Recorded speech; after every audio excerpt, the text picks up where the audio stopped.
Hello everyone, welcome back to our channel. నేను మీ చందన. Today recipe వచ్చేసి మిర్చి బజ్జీ అనమాట. దానికోసం నేను 1 కప్పు శనగపిండి, 1.5 టేబుల్ స్పూన్ బియ్యం పిండి ఇలా జల్లించుకున్నాను.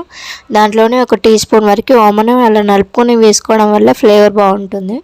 కొంచెం ఉప్పు, కొంచెం కారం, చిటికెడు పసుపు, మనం డీప్ ఫ్రైకి పెట్టుకున్న ఆయిల్ నుంచి కొంచెం 1 టేబుల్ స్పూన్ వరకు తీసుకొని అందులో వేసి కొంచెం కొంచెం వాటర్ వేసుకుంటూ నేను చూపించిన కన్సిస్టెన్సీలోకి వచ్చే వరకు కలుపుకోవాలి.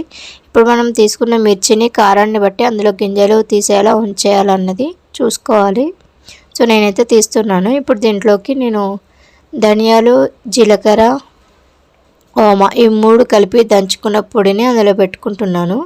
కొన్ని పొడుగ్గా ఉన్నాయని చెప్పి హాఫ్కి చేశానన్నమాట. అంటే పిల్లలు ఉన్నారు కదా, అంత పొడిగి తినలేరు కదా అని చెప్పేసి. సో అంతే, వాటిని ఇప్పుడు మనం తీసుకున్న పిండిలోకి ముంచేసుకొని అలా డీప్ ఫ్రై చేసుకుంటే అంతే, మన మిర్చి bajji ready. Thank you for watching.